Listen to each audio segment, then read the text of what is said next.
Reese's peanut butter cups are the greatest, but let me play devil's advocate here. Let's see. So, no, that's a good thing. That's definitely not a problem. Reese's, you did it. You stumped this charming devil. Every Stearns & Foster mattress is handcrafted with the finest materials for irresistible comfort every single night.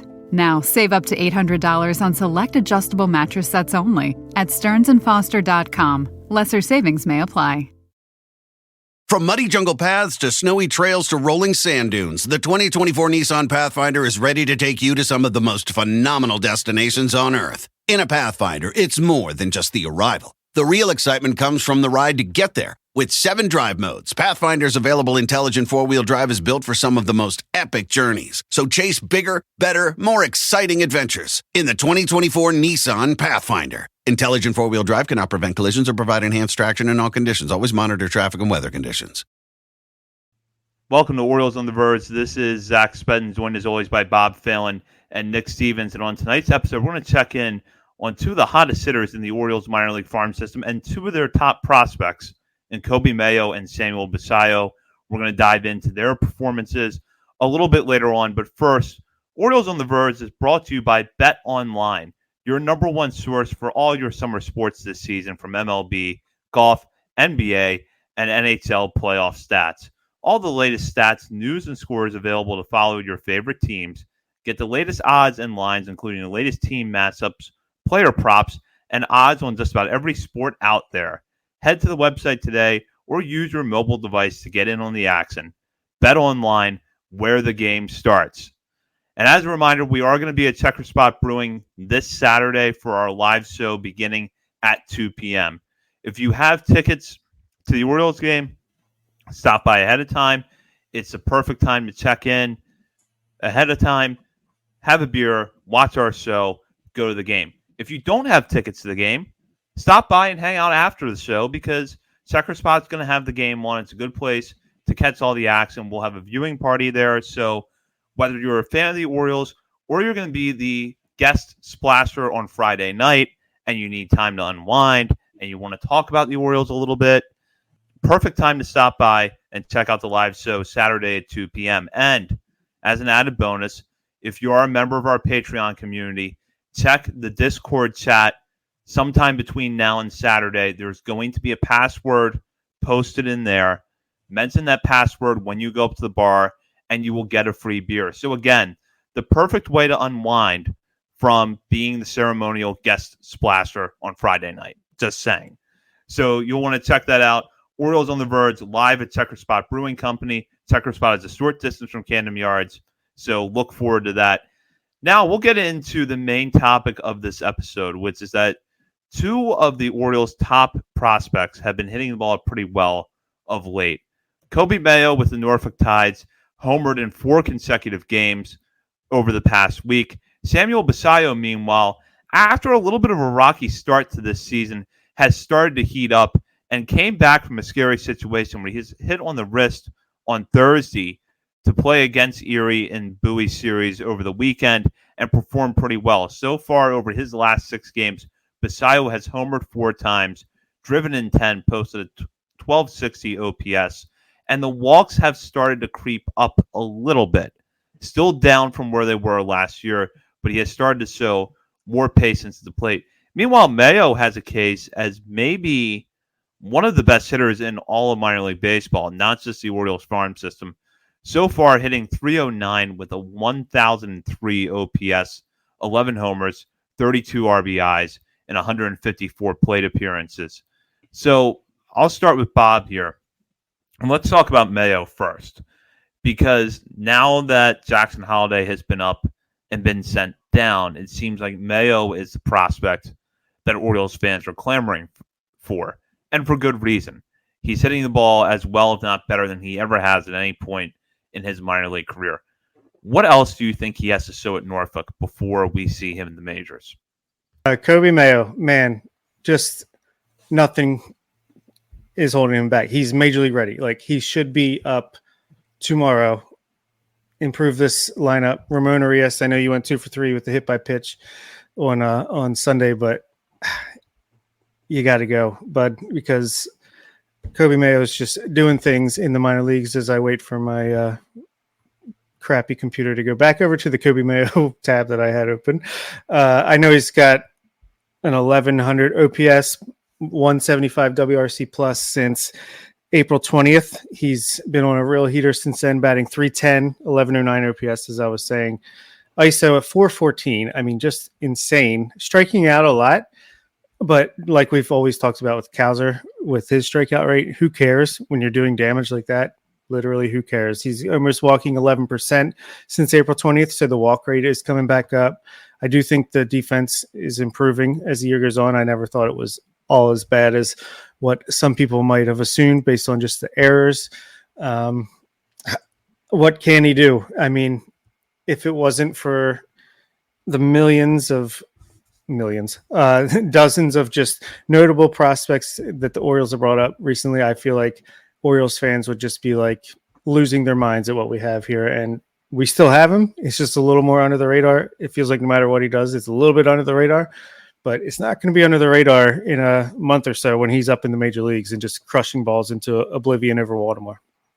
Yeah, there's like one Brewers fan that stays in our mentions every time we post a Coby Mayo home run clip. He's like, we could have had this instead of Joey Ortiz. Like, No, okay, first of all, the Joey Ortiz disrespect stops there. He's playing well for you, very well for you. But all right, here's my thing with Coby Mayo. And I've said before how with these prospects, I can be a lot more patient now because the Major League team is so good. But I'm going to assume Bob did not read this article because it came out on Friday. But right. Zach, did you read the article on Fangraphs by Dan Szymborski? The Orioles are running out of lineup spots. Yes, I did. Gotcha. Well, I pulled this up. I didn't see like any conversation about this article, which doesn't shock me because I know Orioles fans and the weird relationship they have with Fangraphs, but it's still my go-to site. So I'm going to pull this article up and I'd like to discuss it a little bit. Dan Szymborski wrote a fantastic piece highlighting, putting the young core of the Orioles lineup into historical perspective. And it is absolutely amazing. Okay. And he talks about, Adley Rutschman winning runner-up for Rookie of the Year. Then Gunnar Henderson wins it the next year. And then Jackson Holliday was the favorite entering this year, comes up, has a clunker, gets sent back down to AAA. But, oh, look, Colton Cowser is now one of the favorites to win AI Rookie of the Year. And no one is talking about Jordan Westberg, who at the time of this writing, I'm looking at his article here, when this article was published on Friday, he had an 890 OPS. I know he had a great weekend, so it's probably even higher now. But he's looking at this. It says, even with Holliday falling flat in his first 10 games in the majors, something I Dan Szymborski, expect him to rectify in the not-too-distant future, the Orioles are leading the league in WAR from players younger than the traditional peak age of 27. So stacked up against every other team in Major League Baseball, team positional player WAR for players 26 and under, the Orioles are at 5.2, which is 1.1 WAR higher than number 2 on that list from the New York Yankees. And that list consists of Gunnar Henderson, Adley Rutschman, Jordan Westberg, Colton Cowser, Jackson Holliday. And then he looks at the projections that include Heston Kjerstad, Coby Mayo, and Connor Norby. Okay. And he uses his model to project out the rest of season projected WAR for that group would be 21.7 WAR for Henderson, Rutschman, Westberg, Cowser, Holliday, Norby, Kjerstad, all of them, which would rank in, he used post-World War II era, 1969 to 2024, since, back in the many moons ago, there was no service time clock, 18-year-olds getting called up to the major leagues.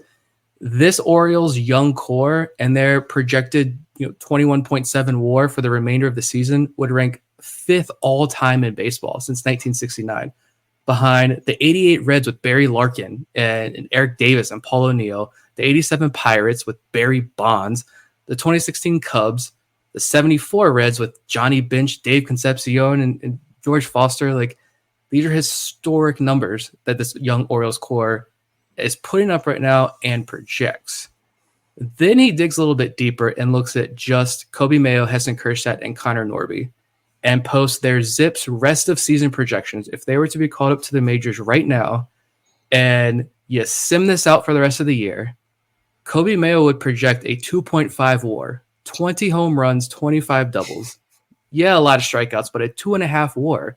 Kerstad at 1.6 WAR with 18 home runs. Norby 1.5 WAR, 17 home runs, 22 doubles.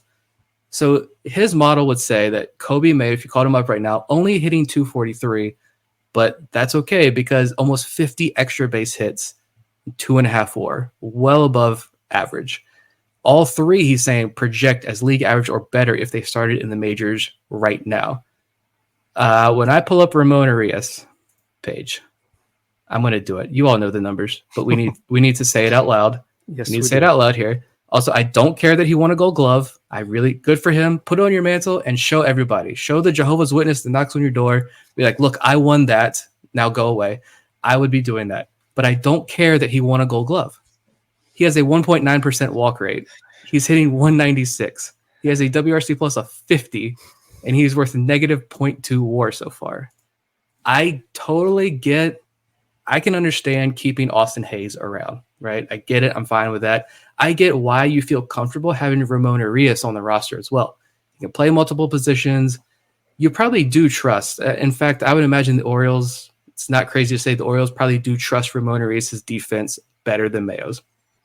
But at what point is what Coby Mayo brings to this team offensively going to outweigh the difference in defensive value from dropping from Ramon Arias to Coby Mayo? And like Bob said, like, we're not talking about a terrible third baseman here. People want to paint him as this god-awful third baseman. He's not. Yeah, maybe the defense does take a hit, but what you're gaining in offense potentially, I've changed my tune, and I just think at this point, and I've seen some other like prospect evaluators out there in the Twitter sphere saying it's just a couple of days now. I forget his name, but whoever was that writes for Baseball America now was like, he's got to come up in like the next couple of weeks. JJ Cooper, I think. Maybe. I forget I know who it was he's at this point. Like, I'm changing my tune here. And I'm just like, what else does Coby Mayo have to do? Like, that's a good question.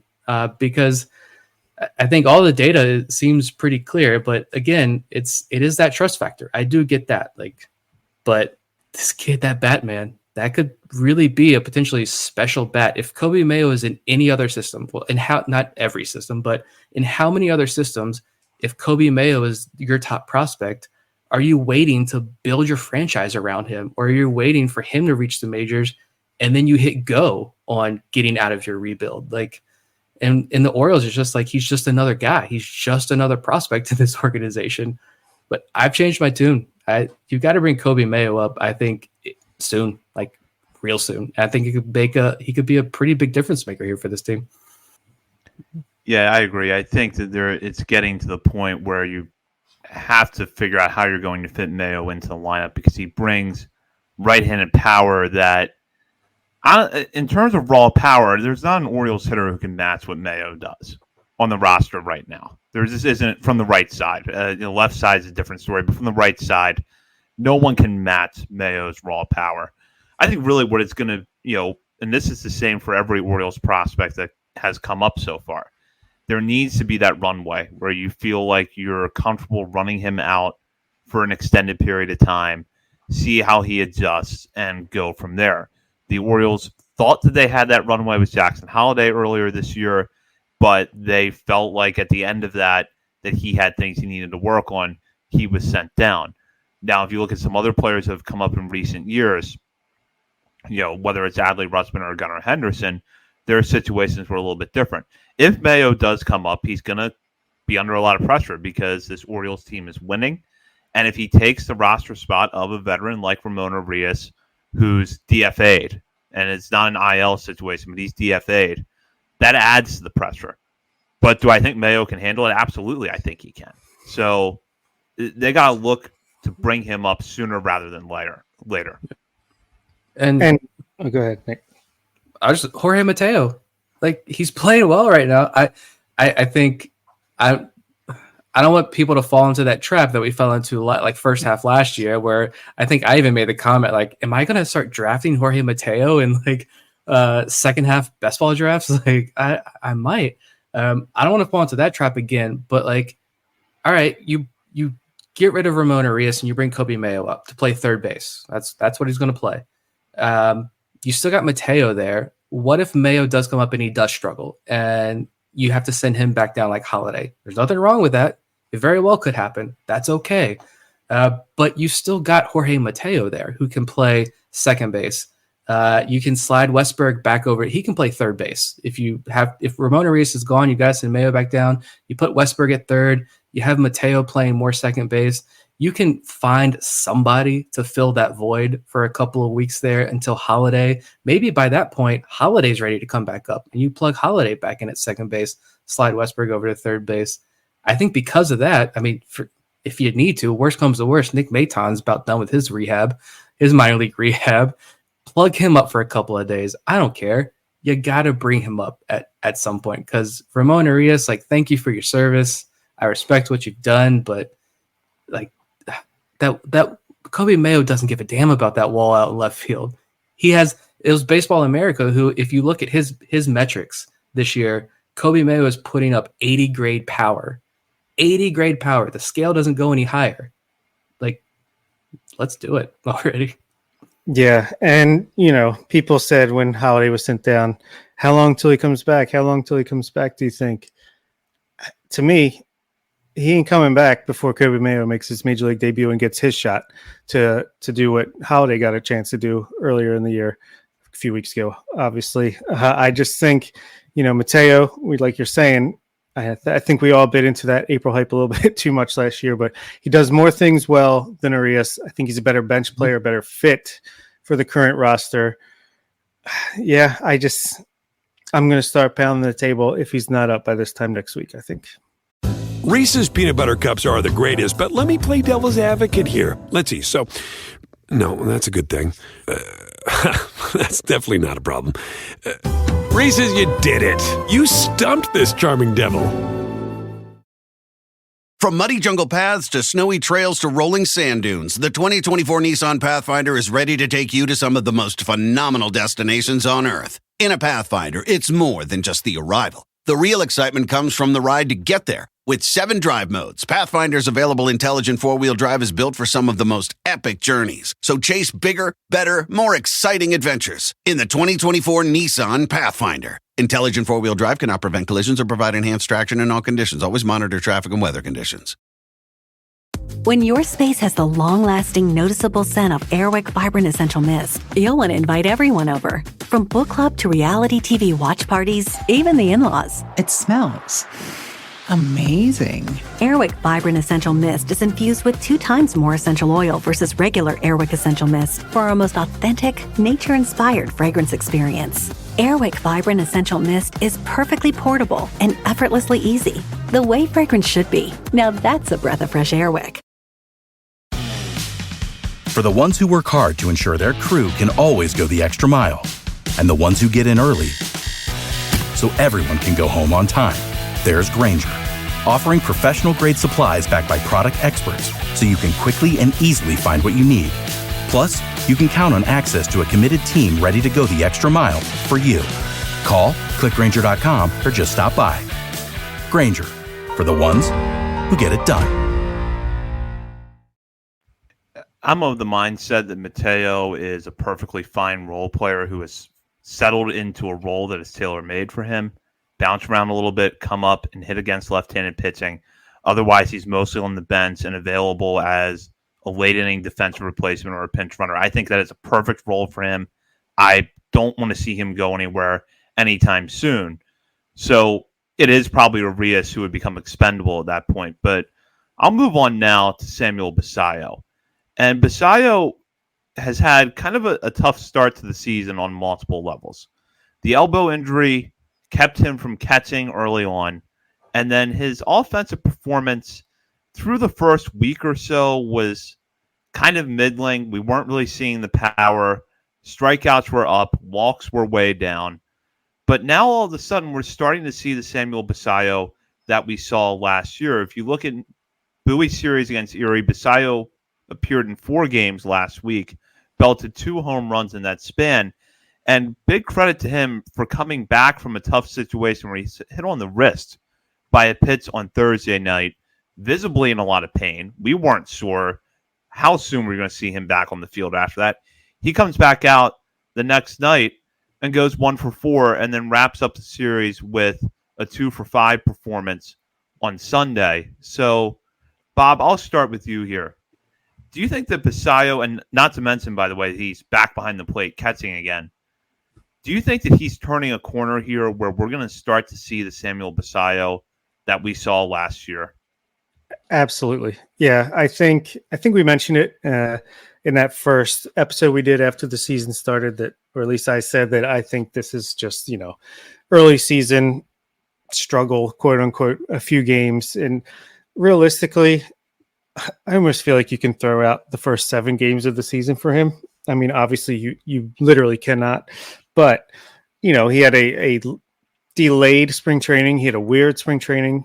He didn't start playing the field until like the season actually started. He starts first 7 games, 6 for 30, 200 batting average, only 1 extra base hit, a double, 0 walks, 11 strikeouts. So that's not good, obviously.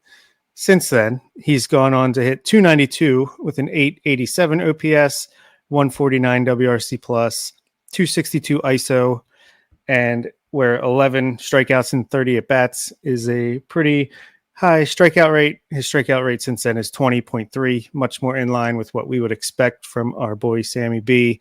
Walk rate only 4.3% since then. I think, he's an aggressive guy.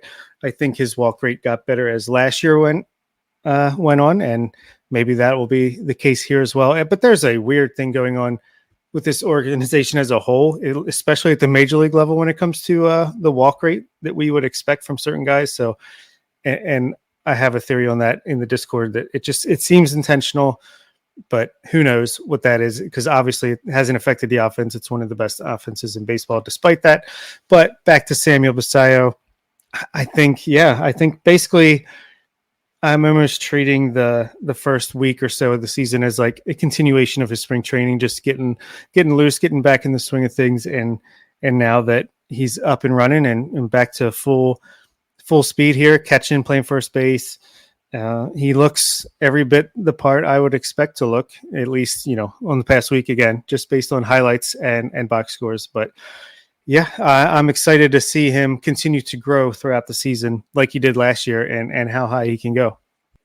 Yeah, I mean, it's just these last 2 series. He's got a WRC plus of 190. He's settling in pretty well. And I do agree that he's a 19-year-old kid who experienced his first major injury, and that messed up his spring training. It interrupted his offseason. He's also trying to settle into Double-A, where he only had, a week, 2 weeks in Double-A to close out the year. If he's not the youngest player in the league, he's like the second or third youngest player in the league. I don't know off the top of my head exactly where he ranks there, but how many other 19-year-olds are in Double-A right now? He's back behind the plate, and I just think it's funny that it's kind of coincided, him getting back behind the plate and his offensive output has started to all happen around the same time. Like, the kid just wanted to get back behind the plate and be normal again, I guess. Like you mentioned the numbers there. He's striking out less. He's walking more. I don't think it's a homer take, or we get this comment all the time, viewing Basallo through orange-colored glasses. I don't think it's that to say that we've only seen the tip of the iceberg with Samuel Basallo. He doesn't turn 20 until mid-August. So he's going to play, 80%, 85% of the season as a 19-year-old in Double-A who could very realistically end the year in AAA, and he's not even developed into his grown man body yet. He's still a teenager. And I think defensively, obviously we haven't been able to watch him much this year at catcher because that just started. But last year he showed off the strong arm. He steals strikes. He's an above average defender behind the plate. And I think even if he does get bigger, he's going to be good enough. He's a good enough defender to be Adley's backup while primarily playing first base DH, which, by the way, fantastic reaction time and reflexes he showed over the weekend over at first base. I think that was Saturday's game. He made a great play. It was so fast the camera couldn't even catch up. But I think he's primed for a pretty special season down there in Bowie once he fully settles in, which I think he's starting to do already. And it's the first week of May. I'll throw out this question about Basallo, and we can wrap here on this, which is, a player starts to perform well. The question comes up, when are they going to get promoted? And I've talked on a recent episode about how there actually is a little bit of a logjam at catching if you look in the Orioles farm system. But a prospect like Basallo is not going to be blocked from Norfolk. So keeping in mind that he's starting to heat up the plate, but at the same time has not had a lot of innings at catcher this season, what seems like a realistic time frame for him getting to Norfolk, provided the performance down the throughout the next couple of months warrants a promotion? I'm going to say post All-Star break. So what, mid-July for the minor leagues, or early to mid-July? I could see that being like the earliest. Yeah. I mean, you got David Benuelos, who somehow remains in this organization even through all the roster movement. Michael Perez is there in Norfolk as well. I feel like you can probably get rid of one of those guys. And even if like Maverick Hanley is your taxi squad guy, or you get rid of one of Benuelos or Perez, the other becomes your taxi squad guy. And then you've got Hanley and Basallo. I'm trying to figure out if there's a way, because Ardway is having a really good year too, but maybe you see more in his bat and you decide to keep him in Double-A, let him hang out in Double-A for a little while longer. But I imagine there is a way that you can get Basallo and Ardway up at Triple-A by the end of the year. And then both of these guys, right, maybe eventually Maverick Hanley becomes your taxi squad guy. And now you've got two fantastic catchers, one an offensive-minded catcher, and then one of your top defensive-minded catchers in the system in Triple-A, which is another great problem that this organization is going to have. But we'll wrap up now with the final segment of our episode, where we like to shout out players outside of the top 30 portion of our top 50 prospects list, whether it's been something that they've done lately, like a good game, a good week, or maybe there's something in their stat line that we just want to point out. And we always pick a hitter and a pitcher for this segment. I'm going to start with Nick, who has a hitter that we shouted out a lot a couple of years ago when he was in the Dominican Summer League, and a pitcher from last year's draft class who's off to a very good start this season. Yeah, I'm going to go the hitter first. Aaron Estrada, 19-year-old switch hitting infielder who's listed at just 5'8". So I think he's from Venezuela as well. So is he like our little Jose Altuve that we've got over here? Except we paid Estrada, I think, a lot more money. But Delmarva had a really solid week, actually, which is great to see. Thomas Sosa continues to just hit doubles and steal bases. He had 8 stolen bases last week alone. But Aaron Estrada also stood out. He had, let me see his numbers here. Month of April, he had a 155 average, a 189 on base percentage, 2 walks to 18 strikeouts, which is odd because in the DSL and the FCL over the last 2 years, he had more walks than strikeouts. But clearly, like as a reminder, making that jump from the FCL to low A is incredibly difficult now. Well, in the month of May, 5 games, but he's hitting 333 with a 500 on base percentage, 3 walks, 3 strikeouts, and he's 4 for 4 in stolen bases. I really hope that this is him kind of settling in and turning a corner, because he's like the next Ben Cosme, Enrique Bradfield. Not that he has their talents, but he's a unique player, I think, in this organization and the organization is clearly pretty high on him. So I'm intrigued to see like how they deploy these types of players, because they're not your prototypical power hitting slugger. But my pitcher, I'm going to go Zach Fruit. Like, I didn't know earlier today if he was going to crack our top 50 or not. I don't think he did. He should be in our top 50. He is quickly becoming one of my favorite pitchers to watch in this system. Physically, he's Kyle Bradish 2.0. He's actually an inch taller and 3 pounds lighter than Bradish, based on their player pages right now. Their delivery is pretty similar as well. Coming out of the draft, physically, Kyle Bradish, also the stuff-wise, Mason McCray comped him to Mason Miller. So I know everybody's like, we need Mason Miller. I'm like, this is like I want McDonald's, and your mom says we got McDonald's at home. We got McDonald's at home. We got Mason Miller at home. It's Zach Fruit. He touches 99, sweeper, curve, changeup. McCray actually projected 3 55-plus grade pitches in the fastball, sweeper, and curve, but he's making his pro debut this year in high A, 25 strikeouts in 21 innings, and this past week, he made his 1 start, career-high 5 innings, career-high 7 strikeouts, just 1 walk in that outing. He's got a 51% ground ball rate, The FIP is actually half run lower at 2.4, not 2.45 than his ERA. I watch probably more Zach Fruit than any other starter in this organization, if I'm being honest. This kid is I'm falling in love with Zach Fruit, and I love the comments we get on Twitter too about when he makes it to the majors, like the fruit stand in the stands, like all the different ideas. People are already loving the different things the play on the Fruit last name. It's fun. Fruit Ninja, classic app. Great choices. I love Aaron Estrada. He's one of my guys, Short King. I'm going to go with Anderson De Los Santos, who is a guy in our top 50, but after a solid first game or two with Delmarva, he was pretty dreadful for a couple weeks there. But I mean, it's only 5 games, but in the past week or so, he batted .333 with a .733 OPS, 124 WRC plus, 0 ISO. So he was only hitting singles, but it was nice to see the contact there. 10% walk rate, 20% strikeout rate. Maybe this is the start of the breakout, bounce back Anderson De Los Santos season that we've kind of been predicting for a while now since last season ended. And my pitcher is a guy who was promoted to AAA over this past couple of days, Cade Stroud, who we've talked about a lot recently.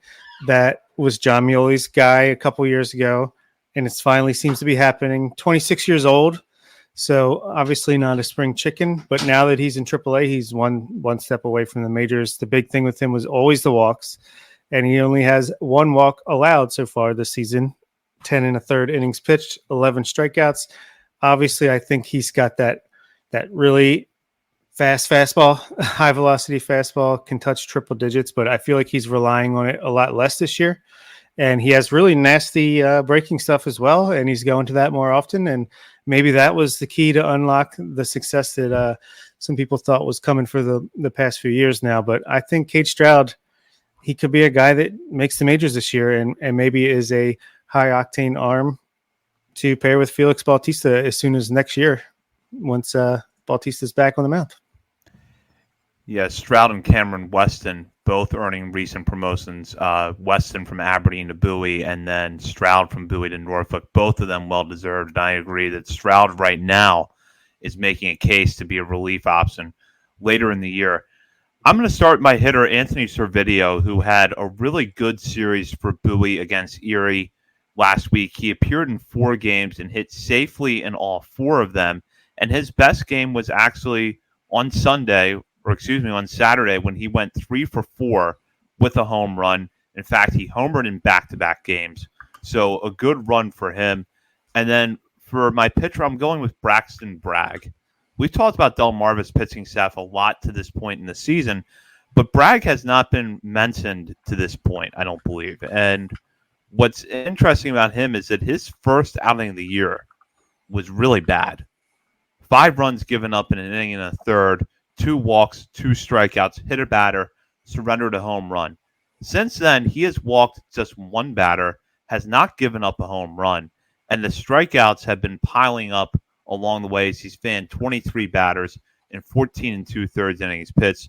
And his start last week against Fayetteville, or his relief outing against Fayetteville last week, was one of his strongest to this point in the season. 4 solid innings, 5 strikeouts, no walks, just 1 hit allowed. He has now struck out 25 batters while walking just 3 through his first 16 innings of this year. And to give a little bit of background on Bragg for any listeners who might not be familiar with him, he was the Orioles' 8th-round pick last year out of Dallas Baptist University. So keep an eye out to see what he does the rest of the way, because he is off to a very good start at Delmarva. And that does it for this week's episode. We will be back later this week with our live episode from Checker Spot Brewing. As a reminder, that will take place Saturday, May 11th, beginning at 2 p.m. If you have tickets to the Orioles Diamondbacks game, stop by ahead of time and watch us. If you don't have tickets to the game, come for the show and then stay afterwards, because Checker Spot will have the game on. We'll have a little bit of a viewing party. Friend of the show, Connor Newcomb, the host of Locked On Orioles, is going to be joining us as a guest. We're also going to take questions from the audience. And, of course, we might announce more guests between now and Saturday. So keep an eye out on our social media channels, of which there are many, including Facebook, Instagram, Threads, X, TikTok, and YouTube. You can also find us at Patreon and at Substack, OriolesOnTheVerge.substack.com. And as a reminder, over on Patreon this week, we're going to have our new monthly update to the top 50 prospects countdown. And if you join Patreon and you join our Discord channels, you get a password to get a free beer during our live show on Saturday. So be sure to take advantage of that. For Bob Phelan and Nick Stevens, this is Zach Spedden. You've been listening to Orioles on the Verge, presented by Bet Online and part of the Believe Podcast Network. Without the ones like you, who work tirelessly to keep things running, everything would suddenly stop. Hospitals, factories, schools, and power plants, they all depend on you. No matter the weather, emergency, or time of day, you're the ones who get it done. At Grainger, we're here for you with professional-grade industrial supplies. Count on real-time product availability and fast delivery. Call, click Grainger.com, or just stop by. Grainger, for the ones who get it done.